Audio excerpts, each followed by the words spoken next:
Okay, ಈಗ question and answer chapter number 2.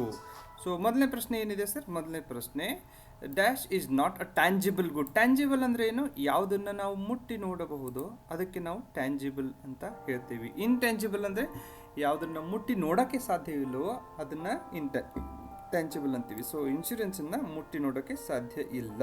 ಇದು ಸರಿಯಾದ ಉತ್ತರ. ನೆಕ್ಸ್ಟ್ ಪ್ರಶ್ನೆ ಏನು? Dash is not an indicator of service quality. ಈ ಸರ್ವಿಸನ್ನು ನಿರ್ಧಾರ ಮಾಡೋದು ಕೆಳಗಿನ ಯಾವ ಕ್ವಾಲಿಟಿಗಳಲ್ಲಿ ಒಂದು ಅಲ್ಲ. ಸರ್, ನಂಬಿಕೆ ಜಾಸ್ತಿ ಇದ್ದರೆ ರಿಲಯಬಿಲಿಟಿ. ಸೊ ನಂಬಿಕೆ ಜಾಸ್ತಿ ಇದ್ದರೆ ನಮ್ಮದು ಸರ್ವಿಸ್ ಚೆನ್ನಾಗಿದೆ ಅಂತ ಹೇಳಬಹುದು. ನೀವೊಬ್ಬರನ್ನ ನಂಬ್ತಿದ್ರೆ ಅವ್ರು ನಿಮ್ಗೆ ಸರಿಯಾಗಿ ಸರ್ವಿಸ್ ಕೊಡ್ತಾ ಇದ್ರೆ ಇಲ್ಲ ಸರ್ವಿಸ್ ಚೆನ್ನಾಗಿ ಕೊಡ್ತಾ ಇದ್ದಾರೆ ಅಂತ ಹೇಳ್ಬೋದು.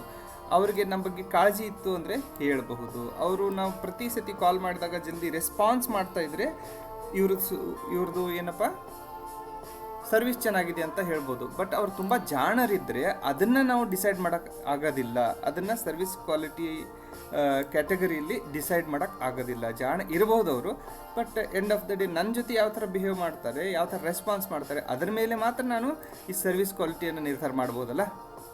So answer is option A, cleverness. Next, Bharat ದೇಶದಲ್ಲಿ ಯಾವ ಒಂದು ಇನ್ಶೂರೆನ್ಸ್ ಮ್ಯಾಂಡೇಟ್ರಿ ಆಗಿದೆ? ನೀವು ಬೇಡ ಅಂದ್ರೂ ಯಾವುದು ಖರೀದಿ ಮಾಡಬೇಕಾಗತ್ತೆ. ಸೊ ಗಾಡಿ ಇನ್ಶೂರೆನ್ಸ್ ಖರೀದಿ ಮಾಡ್ತಿರ್ತಿರಲ್ಲ ಅದರಲ್ಲಿ ಥರ್ಡ್ ಪಾರ್ಟಿ ಇನ್ಶೂರೆನ್ಸ್ ಕಂಪಲ್ಸರಿ ಇದೆ. ನೀವು ಬೇಕಂದ್ರೂ ಆಯಿತು, ಬೇಡ ಅಂದರೂ ಕಂಪಲ್ಸರಿಲಿ ನಾವು ಅದನ್ನ ಪರ್ಚೇಸ್ ಮಾಡಲೇಬೇಕು. ಯಾವುದು? ಥರ್ಡ್ ಪಾರ್ಟಿ ಇನ್ಶೂರೆನ್ಸ್ ಅಥವಾ ಥರ್ಡ್ ಪಾರ್ಟಿ ಲಯಬಿಲಿಟಿ. ಓಕೆ, ಚಲೋ. ಸೊ ಮುಂದಿನ ಪ್ರಶ್ನೆ, one of the method of reducing insurance cost of on insured. So ಇದು ಕ್ಯಾಲ್ಕುಲೇಷನ್ ಪಾರ್ಟಲ್ಲಿ ಬರುತ್ತೆ. ಇದರ ಉತ್ತರ ಏನು ಅಂದರೆ ಡಿಡಕ್ಟಿಬಲ್. ಸೊ ಡಿಡಕ್ಟಿಬಲ್ ನಾವು ಯೂಸ್ ಮಾಡಿದ್ರೆ ಇನ್ಶೂರೆನ್ಸ್ದು ಕಾಸ್ಟನ್ನು ನಾವೇನು ಮಾಡ್ಬೋದು? ಕಡಿಮೆ ಮಾಡಬಹುದು. ನೆಕ್ಸ್ಟ್ ಪ್ರಶ್ನೆ ಬಂದುಬಿಟ್ಟು, ಒಬ್ಬ ಕಸ್ಟಮರು ತನ್ನ ಕಂಪ್ಲೇಂಟನ್ನು IRDAಗೆ ಮಾಡಬೇಕು ಅಂದರೆ ಕೆಳಗಿನ ಯಾವ ಆಪ್ಷನ್ಗಳು ಅವರಿಗೆ ಸಹಾಯಕಾರಿ ಆಗುತ್ತೆ? ಸೊ ಡಿಸ್ಟ್ರಿಕ್ಟ್ ಫೋರಮ್ಗೆ ಹೋದರೆ ಅಲ್ಲಿ ನಿಮಗೆ ವಕೀಲರ ಜೊತೆ ನೀವು ಮಾತಾಡಬೇಕು. ಓಂಬಡ್ಸ್ಮನ್ನು ಬೇರೆ, IRDA ಕಾಂಟ್ಯಾಕ್ಟ್ ಮಾಡೋಂಗಿಲ್ಲ ನೀವು ಅಲ್ಲಿ. IGMS or district consumer forum or ombudsman, ಇದು ಆಪ್ಷನ್ ಅಲ್ಲ. ಆಪ್ಷನ್ ಇದು IGMS. ನಾನು ಹೇಳಿದ್ದೆಲ್ಲ, IGMS ಅಂದರೆ ಇಂಟಿಗ್ರೇಟೆಡ್ ಗ್ರೀವಾನ್ಸ್ ಮ್ಯಾನೇಜ್ಮೆಂಟ್ ಸಿಸ್ಟಮ್. ನೀವು ಅದರಲ್ಲಿ ನಿಮ್ಮ ಕುಂದುಕೊರತೆಯನ್ನು ದಾಖಲು ಮಾಡಿದರೆ IRDA ವೆಬ್ಸೈಟಲ್ಲಿ ದಾಖಲು ಮಾಡಿದ್ರೆ ಡೈರೆಕ್ಟ್ IRDA ಏನು ಮಾಡುತ್ತೆ? ನಿಮಗೆ ಹೆಲ್ಪ್ ಮಾಡುತ್ತೆ. ಮುಂದಿನ ಪ್ರಶ್ನೆ, consumer protection act deals with. Consumer ಯಾವುದ್ರ ಜೊತೆ ಡೀಲ್ ಮಾಡುತ್ತೆ? ಪ್ರಶ್ನೆ ನೋಡಿ, ಕನ್ಸ್ಯೂಮರ್ ಪ್ರೊಟೆಕ್ಷನ್ ಆ್ಯಕ್ಟ್ ಯಾವುದ್ರ ಜೊತೆ ಡೀಲ್ ಮಾಡುತ್ತೆ? ನಾವು ಈಗ ಅವರು ಯಾವ ಥರ ಉತ್ತರ ಕೊಟ್ಟಿದ್ದಾರೆ ನೋಡಿ, ನಮಗೆಲ್ಲನೂ ಸರಿನೇ ಅನಿಸುತ್ತೆ. ಒಂದು ಕಂಪ್ಲೇಂಟ್, ಇನ್ಶೂರೆನ್ಸ್ ಕಂಪ್ನಿಗಳ ಅಗೇನ್ಸ್ಟ್ ಕಂಪ್ಲೇಂಟ್ ಮಾಡೋಕ್ಕೆ ಸಹಾಯಕಾರಿ ಆಗುತ್ತಾ? ಹೌದು.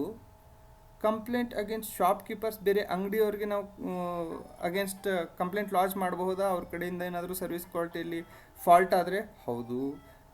ಸೊ ಬ್ರ್ಯಾಂಡಿಂದ ನಾವು ಬ್ರ್ಯಾಂಡ್ ಅಗೇನ್ಸ್ಟ್ ಕಂಪ್ಲೇಂಟ್ ಮಾಡಬಹುದಾ?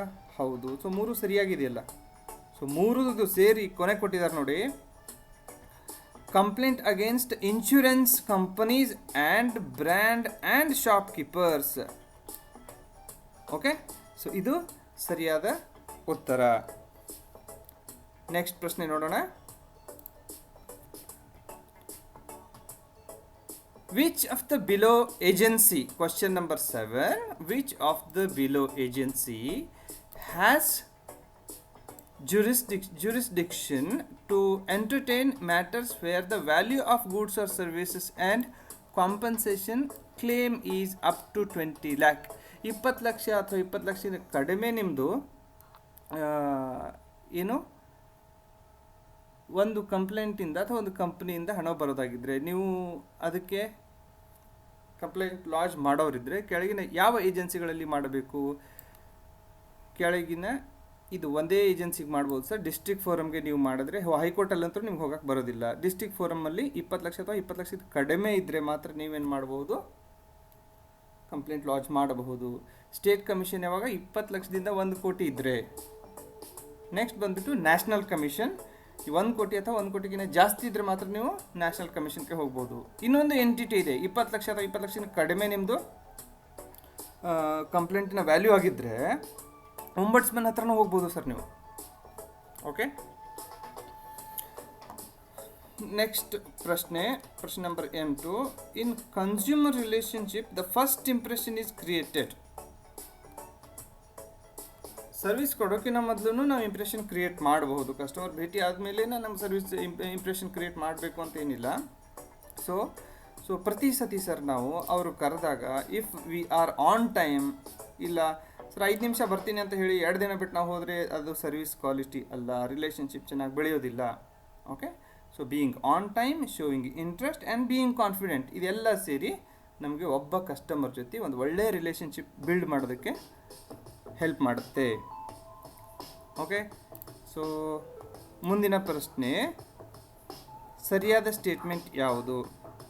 So statement 1, ethical behaviour is impossible while selling insurance. ಎಲ್ಲನೂ ನಿಜಾನೇ ಹೇಳಿದ್ರೆ ಇನ್ಶೂರೆನ್ಸ್ ಬೈಯೇ ಮಾಡೋದಿಲ್ಲ ಸರ್, ಇದು ಸರಿನಾ? Ethical behaviour is not necessary for insurance agent. ಇಲ್ಲ, ಏನೆಲ್ಲ ಸರಿ ಹೇಳೋದೇನು ಅವಶ್ಯಕತೆ ಇಲ್ಲ ಕಸ್ಟಮರ್ಗೆ, ಇದು ಸರಿನಾ? ಅಥವಾ ethical behaviour helps in developing trust between agent and consumer, ಅದೇನಿದೆ ಸರಿ ಇದೆಯೋ? ಅಥವಾ ಸೊ ಯೂಶ್ವಲಿ ನಾವು ಒಂದು ಪ್ರಾಡಕ್ಟ್ ಬಗ್ಗೆ ಅಥವಾ ನಮ್ಮ ಕಂಪ್ನಿ ಬಗ್ಗೆ ಎಲ್ಲ ಸರಿಯಾದ ಮಾಹಿತಿ ಕೊಟ್ಟರೆ ಏನು ಜಾಸ್ತಿ ಆಗುತ್ತೆ? ನನ್ನ ಮತ್ತು ಕಸ್ಟಮರ್ ಮಧ್ಯ ಟ್ರಸ್ಟು ಜಾಸ್ತಿ ಆಗುತ್ತೆ ಸರ್, ಇದು ನಿಜವಾದ ಸ್ಟೇಟ್ಮೆಂಟು. ಓಕೆ, ಸೊ ಇಲ್ಲಿಗೆ ನಮ್ಮದು ಚಾಪ್ಟರ್ 2 ಕಂಪ್ಲೀಟ್ ಆಯಿತು. Thank you.